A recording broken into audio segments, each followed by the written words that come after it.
Right, మరొక breaking news చూస్తున్నాం. పాకిస్తాన్ ప్రతిసారి కూడా భారత్ని దొంగ దెబ్బతీస్తుంది, నమ్మక ద్రోహం చేస్తుంది. అయితే పాకిస్తాన్కి సంబంధించినటువంటి ఎవరైతే ఉద్యోగి ఉన్నాడో రాయబారి కార్యాలయంలో, భారత రాయబారి కార్యాలయంలో ఉన్నటువంటి పాకిస్తాన్ ఉద్యోగి మీద భారత్ సస్పెన్షన్ వేటు వేసింది. పాక్ హైకమిషన్ ఉద్యోగిని ఇమీడియట్గా దేశం విడిచి వెళ్ళాలని చెప్పేసి భారత ప్రభుత్వం ఆదేశాలు జారీ చేసింది. అసలు రాయబారి కార్యాలయంలో ఉండటానికి కూడా అర్హత లేని వ్యక్తి అని చెప్పేసి భారత ప్రభుత్వం ధృవీకరించింది. అదేవిధంగా 24 గంటల్లో దేశం విడిచి వెళ్ళాలంటూ భారత ప్రభుత్వం ఆదేశాలు జారీ చేసింది. పాకిస్తాన్ నిఘా సంస్థ ఐఎస్ఐ కోసం రహీం పనిచేస్తున్నట్లు భారత్ గుర్తించింది. అయితే రాయబారి కార్యాలయం ఉద్యోగి ముసుగులో గూఢచార్యం చేస్తున్నారని చెప్పేసి భారత్ గుర్తించింది.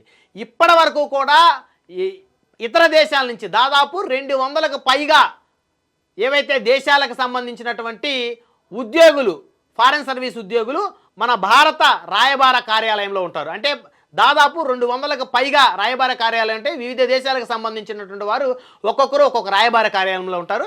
ఇది దేశానికి మధ్య ఆర్థిక, వాణిజ్య, రాజకీయ సంబంధించిన అంశాలను అధికారికంగా పాస్ చేయడం కోసం మాత్రమే ఈ యొక్క రాయబార సంస్థలు ఉంటాయి, రాయబార కార్యాలయాలు ఉంటాయి.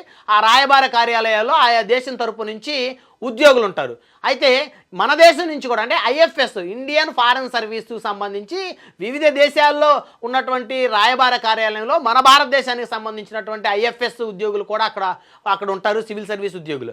అయితే వారు ఆ దేశాలకు సంబంధించినటువంటి వాణిజ్య, వ్యాపార, రాజకీయ సంబంధించినటువంటి అంశాలు మాత్రమే భారత్ తోటి మరి మన దేశానికి, వారు ఏ దేశంలో ఉన్నారో ఆ దేశానికి మధ్య సత్సంబంధాలు నెలకొల్పేటువంటి విషయం కోసం వారైతే పనిచేస్తూ ఉంటారు. అయితే ఎక్కడా కూడా ఆ దేశానికి సంబంధించినటువంటి, సైన్యానికి సంబంధించినటువంటి అంశాలను ఎక్కడా కూడా తెలుసుకొని వాటిని తీసుకొచ్చి మన ప్రభుత్వానికి చెప్పినటువంటి దాఖలాలు అయితే ఇప్పటి వరకు లేవు. అదే భారత్తో ఆ విధంగా భారతదేశంలో ఉన్నటువంటి ఉద్యోగులు, ఐఎఫ్ఎస్ ఉద్యోగులు ఆ విధంగా పనిచేస్తారు. కానీ పాకిస్తాన్కి సంబంధించినటువంటి వారు మాత్రం ఇక్కడ మన దేశంలో ఉన్నటువంటి సైన్యానికి సంబంధించినటువంటి వ్యవహారాలని, సైన్యానికి సంబంధించినటువంటి అంశాలను ఏవైతే ఉన్నాయో ఇవన్నీ కూడా ఎప్పటికప్పుడు పాకిస్తాన్కి చేరవేస్తూ ఉన్నారు. సో కాబట్టి భారత్ గుర్తించి పాకిస్తాన్కి సంబంధించినటువంటి ఎవరైతే ఉద్యోగి ఉన్నాడో రాయబారి కార్యాలయానికి సంబంధించి వారి మీద వేటు వేసింది. అయితే రాయబారి కార్యాలయం ఉద్యోగి ముసుగులో గూఢచర్యం చేస్తున్నారని చెప్పేసి భారత్ గుర్తించింది. ఇది ఎంత నమ్మక ద్రోహం అంటే నిన్న మొన్నటి వరకు పాకిస్తాన్ మాకు అసలు ఉగ్రవాదులతో సంబంధం లేదుంది పాకిస్తాన్ ప్రభుత్వం. అదేవిధంగా పాకిస్తాన్ ఆర్మీ ఒక మాట చెప్తుంది, ప్రభుత్వం ఒక మాట చెప్తుంది. అక్కడ పాకిస్తాన్లో ప్రభుత్వానికి ఆర్మీకి మధ్య సఖ్యత లేనటువంటి పరిస్థితి. ప్రభుత్వం చెప్పేది ఆర్మీ చేయదు, ఆర్మీ చేసేది ప్రభుత్వం చెప్పదు. సో మరి ఇప్పుడు ఎవరైతే పాకిస్తాన్కి సంబంధించినటువంటి వ్యక్తి ఎవరైతే మన దేశంలో రాయబారి కార్యాలయంలో ఉద్యోగిగా ఉన్నాడో అతను మన రాయబారి కార్యాలయంలో ఉద్యోగ ముసుగులో గూఢచర్యం చేయటం అనేది నిజంగా ఇది అత్యంత నమ్మక ద్రోహం అని చెప్పాలన్నమాట. సో ఇకపైన పాకిస్తాన్ని ఏ దేశం వారు నమ్మరు. పాకిస్తాన్కి సంబంధించినటువంటి ఉద్యోగులు ఏ దేశంలోనైనా రాయబారి కార్యాలయంలో ఉంటే వారందరినీ కూడా పంపించేటువంటి పరిస్థితులు అయితే చాలా స్పష్టంగా కనపడుతున్నాయి. ఉదాహరణ, మరి రాయబారి ముసుగులో గూఢచర్యం చేస్తున్నట్లు భారత్ గుర్తించింది కాబట్టి దేశం విడిచి వెళ్ళిపోవాలని చెప్పేసి 24 గంటల్లో దేశం విడిచి ఖచ్చితంగా మీరు వెళ్ళిపోవాలని చెప్పేసి ఆదేశాలు జారీ చేసింది. కాబట్టి ఈ వార్త ప్రపంచం మొత్తం వ్యాపించినటువంటి తరుణంలో ఇక మీదట పాకిస్తాన్కి సంబంధించినటువంటి ఎవరు కూడా ఇతర దేశాల్లో రాయబారి కార్యాలయంలో పనిచేయడానికి అర్హులు కారు. అదేవిధంగా భారత సైన్యం సమాచారాన్ని ఐఎస్ఐకి చేరవేస్తున్నారు రహీం. ఇది చాలా నమ్మక ద్రోహం అన్నమాట.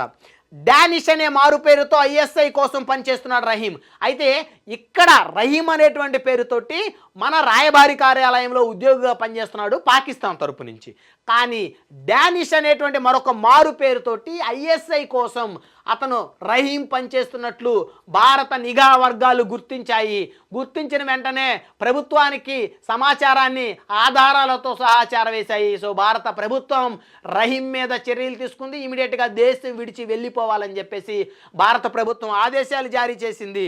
అయితే ఇవన్నీ గుర్తించినటువంటి భారత ప్రభుత్వం మరి ఇంతకు ముందు కూడా పాకిస్తాన్కి సంబంధించినటువంటి ఎవరైతే మన భారత రాయబార కార్యాలయంలో ఉద్యోగులుగా పనిచేశారో వారు ఏ మేరకు మన సమాచారాన్ని, మన సైన్యం యొక్క సమాచారాన్ని పాకిస్తాన్కి అందజేశారనే దాని మీద కూడా ఒక్కసారి రీచెక్ చేసుకోవాల్సినటువంటి అవసరం అయితే ఖచ్చితంగా ఉంది.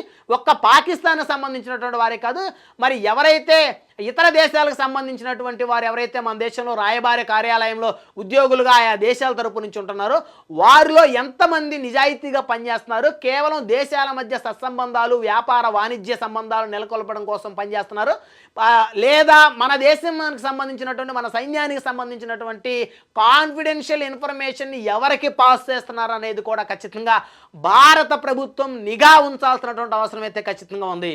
అయితే రహీం అనేటువంటి ఎవరైతే ఉద్యోగి ఉన్నాడో పాకిస్తాన్ నుంచి, మరి భారత రాయబార కార్యాలయంలో ఉద్యోగిగా పనిచేస్తున్నారో పాకిస్తాన్ ప్రభుత్వం తరపు నుంచి, సో రహీంని ఇమీడియట్గా దేశం విడిచి వెళ్ళాలని చెప్పేసి భారత్ చెప్పడం, అతను డానిష్ అనేటువంటి మారు పేరుతోటి మన సైన్యానికి సంబంధించినటువంటి ఆ ఇన్ఫర్మేషన్ని ఐఎస్ఐకి చేరవేస్తున్నట్లయితే భారత ప్రభుత్వం గుర్తించింది. సో మొత్తానికి భారత ప్రభుత్వం అయితే చాలా తొందరగా మేలుకున్నట్టయితే తెలుస్తూ ఉంది. ఇంకా పాకిస్తాన్కి సంబంధించినటువంటి ఉద్యోగులు ఎవరైనా భారత్లో ఉంటే రాయబార కార్యాలయానికి సంబంధించి కానీ లేకపోతే మరేదైనా కార్యకలాపాలకు సంబంధించి ఎవరైనా కానీ ఉంటే ఇమీడియట్గా వారిని పంపించాల్సిన అవసరం ఉంది. అదేవిధంగా వీసాల పేరు మీద, బిజినెస్ వీసాలతోటి వచ్చినటువంటి వారి మీద కూడా భారత ప్రభుత్వం ఒక కన్నేసి ఉంచాల్సిన అవసరం ఉంది. ఎవరైతే పాకిస్తాన్ నుంచి ప్రస్తుతం వచ్చి భారత్లో ఉంటున్నారో ఏప్రిల్ 29 నాటికే వారిని ఖాళీ చేసి వారి దేశం వెళ్ళమన్నప్పటికీ కూడా చాలామంది ఇంకా ఇక్కడ ఉండిపోయారో వివిధ కారణాలతోటి, వారందరి మీద కూడా భారత ప్రభుత్వం ఖచ్చితంగా ఒక నిఘా పెట్టాల్సినటువంటి అవసరం ఉంది. వారు ఏ రాష్ట్రాల్లో ఉన్నారో ఆయా రాష్ట్ర ప్రభుత్వాలకి మరొక్కసారి ఆదేశాలు జారీ చేయాలి. వారు చేస్తున్నటువంటి కార్యకలాపాల మీద ఖచ్చితంగా ఆయా రాష్ట్రాలకు సంబంధించినటువంటి అధికారులు ఒక నిఘానైతే ఉంచాల్సినటువంటి అవసరం అయితే ఉంది.